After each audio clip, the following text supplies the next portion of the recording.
Today, I'm going to explain a drama mystery movie called The Discovery. Spoilers ahead. Watch out and take care. The movie opens with a man named Dr. Thomas Harbour giving an interview, in which it is revealed that he has just proven the existence of the afterlife. He explains that once the body dies, a part of our consciousness separates from it and travels to a new plane of existence. The interviewer asks whether he feels responsible for the millions of people who chose to end their lives because they believed something better was waiting for them on the other side. However, Thomas feels no guilt, insisting that making this discovery public was absolutely essential for the future of humanity. Just then, one of the cameramen suddenly interrupts them and thanks Thomas for giving him a new beginning before shooting himself dead. The scene then cuts to some time later, where we see a man named Will Harbour, who is the son of Thomas. He is taking a ferry to visit his father, and on the television, it is announced that it has been a year and a half since Thomas's last public appearance. During that tragic interview, it is revealed that since then, the number of people who have taken their own lives in an attempt to reach the afterlife has risen to 4 million. This clearly irritates Will, and 3 million was fine before. He abruptly turns off the television. Just then, another passenger named Isla states that she was watching the TV, so Will approaches her for a conversation. He comments that she looks very familiar, which is strange because they are meeting for the first time. They begin discussing Thomas's invention known as the Discovery, and Isla says that she views it as an easy escape from pain. Will, who is a neurologist, remains skeptical and believes the evidence supporting the discovery is inconclusive. Their perspectives clearly diverge, as Isla believes in the promise of a second chance after death, while Will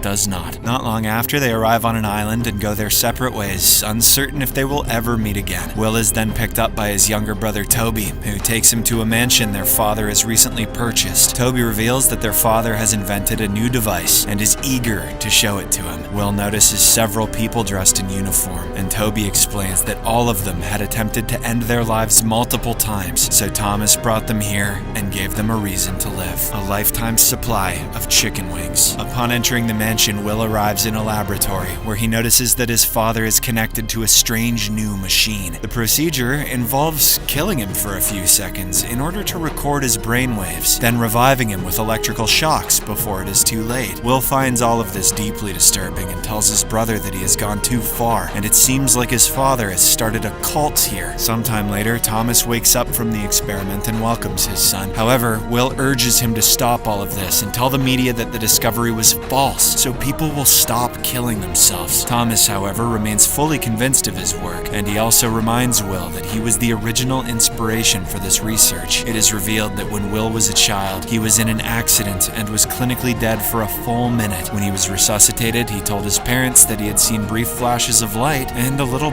boy standing in front of him. Are you sure that's what you saw? I don't know, maybe. I was dead. It is also revealed that Will once worked alongside his father on this research before the guilt over the deaths became too much and he walked away. After this tense conversation, Will goes to a nearby beach to clear his mind, where he notices Isla in the distance. It soon becomes clear that she is attempting to end her life and heads into the sea, so Will immediately rushes to save her, even though she desperately resists. In the end, Will manages to pull her out of the water and takes her back to the mansion. He wants her to be admitted here and speaks to Toby about it. However, it turns out that there are several procedures she must go through, including filling out a questionnaire. In the final stage, Thomas questions Isla about her life, after which she is finally accepted into the group. That night, a select group of cult members gathers in a hall at Thomas's request. He declares that the time has come, and a revelation capable of changing the course of humanity now lies in his hands. Meanwhile, outside, a woman named Lacey is speaking with a man about how human reasoning can evolve. Lacey expresses concern that eventually people may begin killing others under the justification that they are sending them to the afterlife. Soon, the meeting begins, and after a brief introduction, Thomas presents his project, which claims to reveal what life is like in the afterlife. Everyone in attendance is stunned by the presentation, but a serious problem quickly emerges. With the new device, the person connected to the machine will be unable to return, as their brain activity will be permanently shut down. This means they will need a freshly dead body to proceed, but it's not a big issue given how many people take their own lives every day. After some discussion, they decide to go to a morgue to to retrieve a recently deceased body, a task that falls to Toby, Isla, and Will. Not long after, they arrive at the morgue, where Toby distracts the staff while Isla and Will head inside and begin searching for bodies. Eventually, they settle on a man named Phillips and proceed to steal his body without anyone noticing. That night, Isla doesn't like the quarters she is provided, so she heads to Will's room and sleeps on his spare bunk bed. The two begin talking from their beds when a shocking revelation about Thomas's motivations comes to light. Will reveals that years before the invention of discovery, his mother had tragically taken her own life. It turned out to be the day of their anniversary, but Thomas was too absorbed in his work to leave his study, so his wife went upstairs and got into the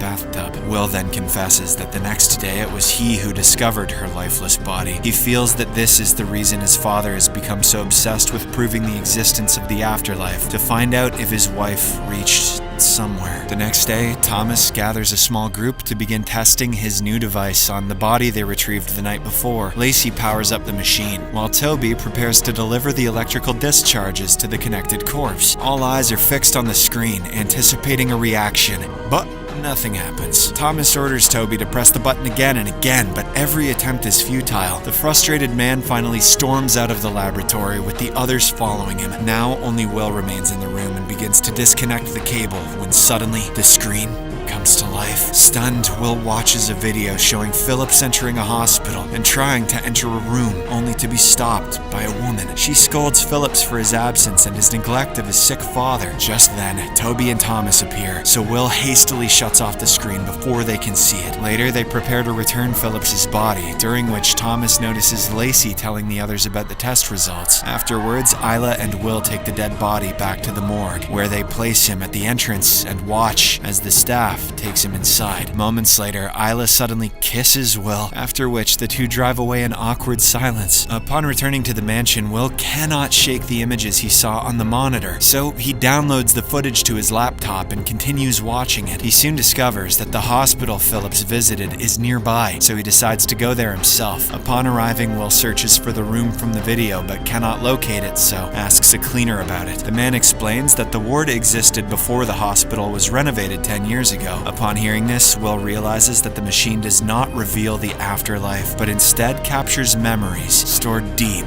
within the subconscious. Later at the mansion, Thomas gathers everyone in the hall and shockingly invites Lacey onto the stage. He then humiliates her by revealing how he had found her in the woods, with a gun pointed at her heart. He claims how he took care of her and accuses her of telling others about the failure of his device. Panicked, Lacey insists it just slipped out and begs for forgiveness, but Will coldly orders her to pack her belongings and expels her from the mansion, which leaves Lacey devastated. Later, Will meets Isla and finally shows her the video footage he saw of Phillips, concluding that it is just his memories and not the afterlife. He also tells her that he did some investigation in the hospital and learned that Phillips's father was admitted there 13 years ago. But Isla insists that the tests must be definitive and points out a crucial detail. The tattoo on Phillips's arm in the video does not match what she remembers from his dead body. This gives them a valid reason to continue investigating, so they decide to visit Phillips's father's address and meet his family members. However, before heading there, the two take a break on a lonely beach, where Isla had tried to end her life a few days ago. During this moment, Isla opens up about the painful reason behind her actions, revealing that she lost her 5-year-old son, Oliver. She explains that they had once been on a beach like this, and while she had dozed off for a moment, Oliver wandered into the water and drowned, leaving her completely devastated. Will is shocked by her tragic past and comforts her, during which they share a heartfelt hug. Sometime later, they arrive at Phillips's address, where they are shocked to see the same woman from Phillips's video. She reveals that Phillips was her brother, and she doesn't appear shocked or devastated by his death. She admits that her brother was not a good person and had abandoned his family, along with their sick father, many years ago. The worst part is that he never even came to visit their father in the hospital, despite promising to do so. Shocked, Will and Isla then ask about the tattoo, and the woman shows them a matching tattoo they had gotten together at the age of 18. The tattoo in the video is clearly different from this, but it matches the tattoo on the dead body they saw. This proves that what they saw in the footage is not a memory, since Phillips never actually went to the hospital to see his father. After this, Isla and Will return to the mansion, and their minds are still consumed by the mystery of the video. One thing leads to another, and they become intimate, but their moment is interrupted when Toby bursts in and shouts that their father is about to die. Thomas has connected himself to the device, deliberately trying to end his life to prove that his invention works. Everyone rushes to the lab, where they discover Thomas strapped to the wires on the verge of death. Then,